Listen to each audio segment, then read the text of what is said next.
Hello everyone, welcome to IT and Gate classes. I'm Mukesh Kumar and today we'll be going through the signal and system problem that were asked in Gate 2020 in electrical engineering.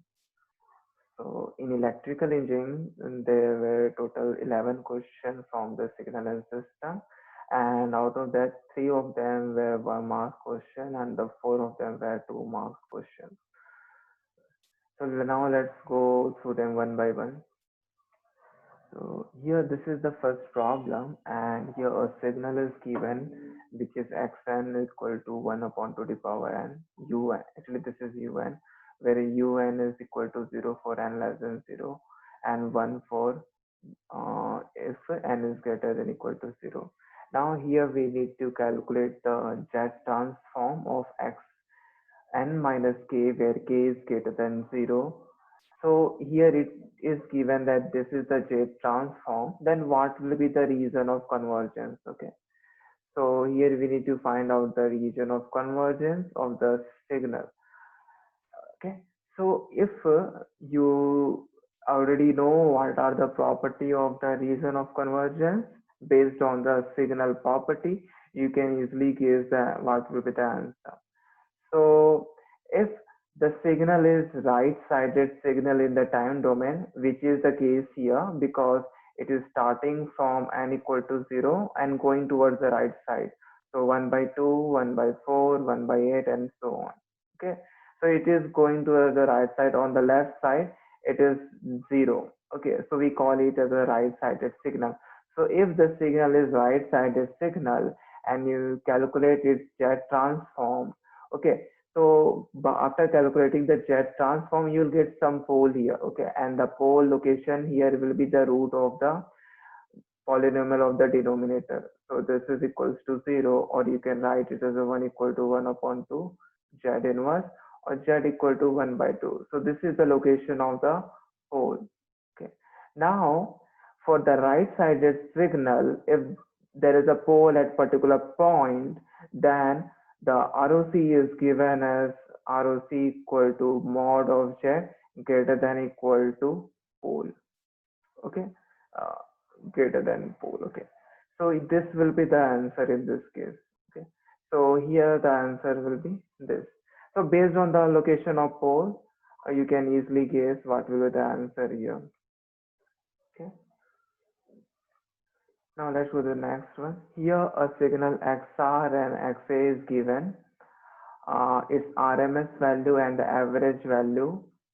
So here XR and XA are the RMS, where R represent the RMS, A represent the average of the signal XT, which is XT minus T. It means that this is a periodic signal. And similarly, YR and YA are respectively the RMS and average value of signal YT equal to KXT. Okay. So here, this capital T is independent of T, and which of the following is true? Now, in this case, the average of the signal xt, which is x of r, will be given as 1 by t x of t dt from 0 to capital T, because it is a periodic signal. This will be the average value. Okay. And here root mean square value will be given as, so x RMS will be equal to 1 by t 0 to t x square t dt under root. Okay. So this is the x RMS and this is the x of average. Now here we have a new signal yt, which is k of xt. So for this signal, average ya will be equals to 1 by t yt dt 0 to capital T. Now yt is kxt, so replace that. It will be 1 by t kxt dt 0 to t. Now this k is a constant independent of t. You can take it out. You can write it as a k into 1 by t 0 to capital T x of t dt. Now 1 by t into this integration is nothing but x of a. So this will result into k into x of a. So this is the ya. Okay. So it means that this will be k into x of a, k into x of a. Now these two options are gone. Now let's go to the root mean square value. So to calculate the root mean square value, we have yr equal to 1 by t root 0 to t y square t dt, which is equals to, now here again root 1 by t. Now replace yt with kxt, so it will become k square. This is equals to k square t x square t dt. Now this k square is again independent, you can take it out, you can write it as a k under root 1 by t integration of x square t dt. Now this term which is inside this root is same as xrms. This you can write as a k into xr. Okay. So yr is equal to k into xr and ya equal to k into xn. So this is the true answer. And here essentially means that if there is any periodic signal, shifting will not change its RMS, sorry, scaling in the amplitude will change its RMS value and the average value by a factor of k. Okay. Now here a linear time invariant system in which input RT and output YT. So this is input and this YT is output, and they are related by this differential equation. We need to find out where are the pole of this system. Okay. So for that we need to take the Laplace transform here. So it will become as, so let's first assume that for YT Laplace transform is Y of S, and for RT Laplace transform is capital R of S. So let's take the Laplace transform both the side of this differential equation. It will become s square y of s plus 4 y of s is equals to 6 r of s. Now the transfer function h of s is given as output in Laplace domain divided by input in Laplace domain. So output upon input, you can write it as a 6 upon s square plus 4. Okay. Now this is the h of s. Now this is the system transfer function, and for this system transfer function we need to find out where is the pole.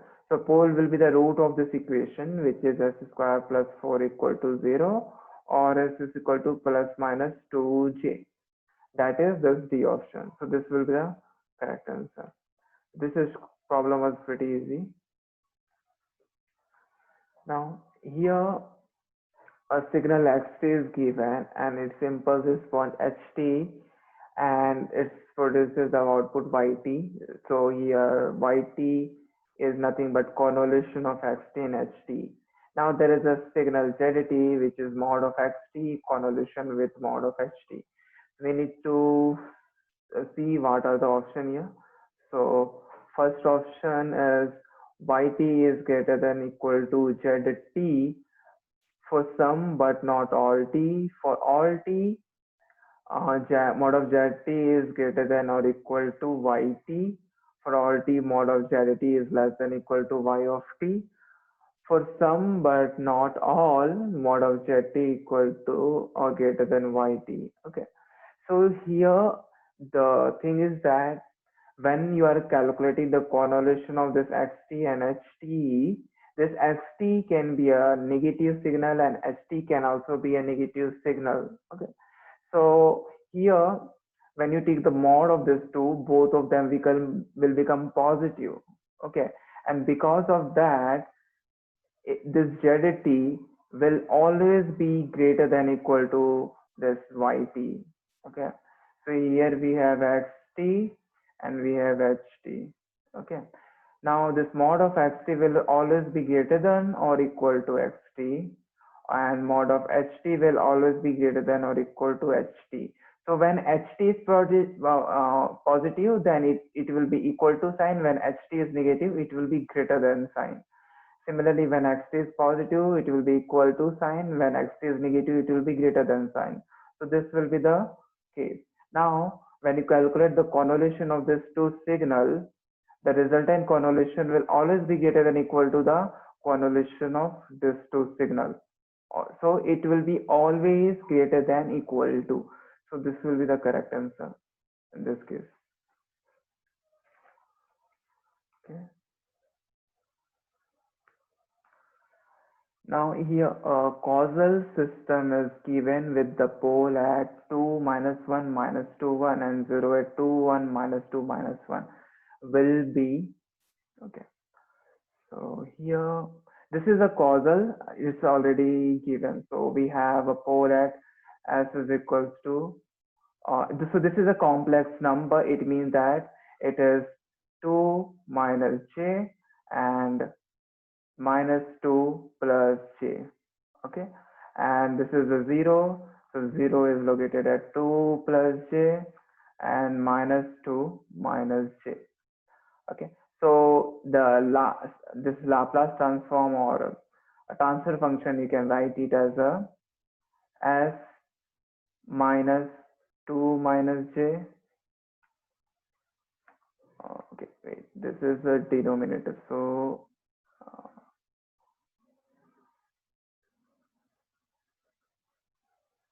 so this will go in, the pole will go in denominator. So it will be s minus 2 minus j as minus 2 plus j. Okay, and this is a 0, so it can be written as s minus 2 minus j s plus 2 plus j. So this is the transfer function, or you can further write it as a s minus 2 minus j s plus 2 plus j upon s minus 2 plus j and s plus 2 minus j. Nothing will cancel out with each other. Okay, it will be as it is. Now in this case, now to find out whether the system is stable or not, let's go to the S-plane. Now here it is given that the system is causal. Since system is causal, the ROC of the system will be right-sided. Okay, so if ROC is right-sided, to see whether the system is stable or not, we need to check whether ROC contain the j omega axis or not. So this is j omega axis. Where are the pole? Pole is at plus 2 minus j, which will be somewhere, let's say here, and minus 2 plus j, which will be somewhere here. Okay, so the largest pole is located here, and ROC will be right side of this. Now, if you see this ROC, it doesn't contain the j omega axis. It means that the system is unstable. Okay, so these two options are gone. Now we need to see whether the system is real and complex. Now here you see that the pole is not a complex conjugate. If you see this is a pole, there is no complex conjugate present for this pole. It means that the system will be a complex system. Okay, so this will be the correct answer. Let's see if it is a high pass or not. So for that, we need to take the mod of it and see if when you take the mod of it, it is independent of omega. So you can write it as a h of j omega equals to j omega minus 2 minus j omega plus 2 plus j upon, we need to take the mod, so mod of this 2. So it will be j omega minus 2 plus j omega plus 2 minus j. Okay, so when you take the mod of it, it will be, for this term, imaginary term is omega and minus 1, omega minus 1 square plus 2 square, and then here imaginary term is omega plus 1, so omega plus 1 square plus 2 square. Okay, now in the denominator it will be again under root. This is omega plus 1, omega plus 1 square plus 2 square, and this is omega minus 1, so imaginary term is omega minus 1 square plus 2 square. Okay, so you see this term will cancel out this one and this term will cancel out this one. This is independent of omega and its value is 1. So here this is a all pass filter. So this will be the correct. So first instability, we checked it through the ROC. Second, whether it is a complex or not, we checked it through the pole, whether the pole is present in the form of conjugate or not. And third is the all-pass system. So that we checked with the help of this mod of this H of G omega. So this system is unstable, complex, and all-pass system.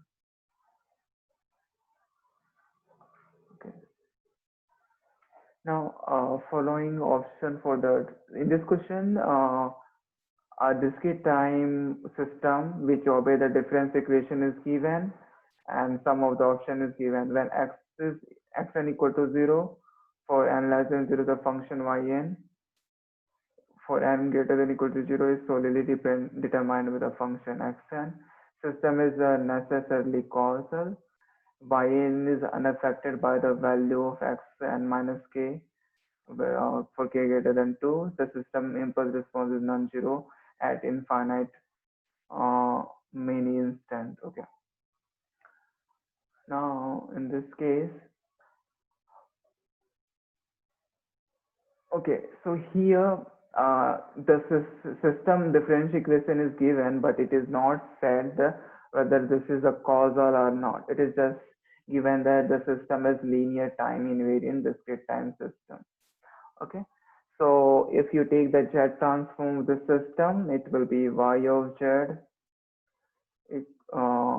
So y of Z minus a y of Z z to the power minus 1 is equal to b0 x of z minus b1 x of z z to the power minus 1. Now y of z by x of z is given as b0 minus b1 z inverse upon 1 minus a z inverse. Okay, so in this case, whether the system as a causal or not will depend upon what is the ROC of this. But here we don't know the ROC, so we cannot conclude whether the system is causal or not. So this option is wrong. Okay. Now the second, so let's go to the first option. When xn equal to 0 for n less than 0, the function yn n greater than 0 is n greater than 0 is solely determined by the function x of n. Okay. Third option is yn is unaffected by the value of xn minus k, where k is greater than 2. The system impulse response is a non-zero at the infinity many steps. So if you see this h of z, if you take the inverse z transform of this, you will get the h of n, which will be the impulse response, right? So here, if you see this system, it is in the form of IIR filter. Okay, it is a recursive system because of this denominator term, and this will be the IIR filter. It means that it will have an infinite impulse response because of this feedback nature. It doesn't matter what is ROC here. Okay, so because of this will be non-zero at the infinite many instant. So this will be the correct answer for this. Okay. Now here this option is wrong because yn will depend upon the value of x of n, all the value of x of n, and here x of n equal to 0 for n less than 0, the function yn n greater than 0 is solely determined by the function xn. Again, this is not a true because when you calculate y of z, you will be multiplying this with x of z. So y of z will be a function of both x of z and this term. It means that this is not solely determined by x of n, it will be determined by this term as well. Okay, so this option and this option will also be wrong. So the only correct option will be this one. Okay. Okay. Here, a stable linear time invariant system with the single pole P has a transfer function which is equals to this with a DC gain of 5. The smallest positive frequency in radian per second, the unity gain is closest to 2. Okay, First, we don't know what is the value of P, but that we can calculate with the help of this information that DC gain is 5. So to calculate DC gain, we will first calculate what is h of j omega, that we will get by replacing s with minus j, sorry, plus j omega. That will be minus omega square plus 100 upon j omega plus, sorry, minus P. Now for DC means omega equal to 0, so h of 0 will be 100 minus P. So this is a magnitude, okay? So this is equals to 5, so it means that P is 20, okay? So we got the value of P here.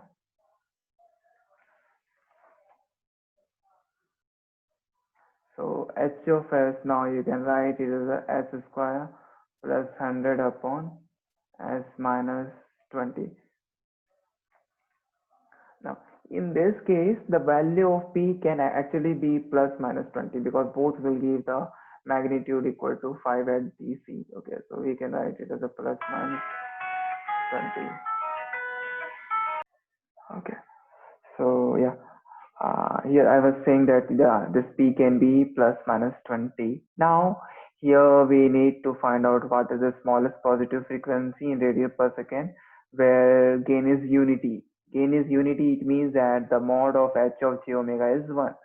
So mod of h of j omega is equals to 1, and mod of h of j omega will be given as when you take the mod of this. That will be 100 minus omega square upon under root omega square plus p square. Okay, so here this plus minus 20 will not matter because once you take the mod, this will simply be the either plus 20 square or minus 20 square, and both of them will be 400.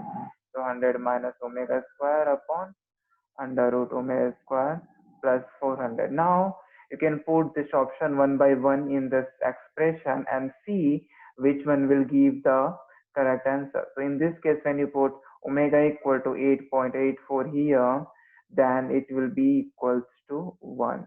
So this will be the correct answer. Okay. Yeah, that's all for the instrumentation. See you guys in the next class.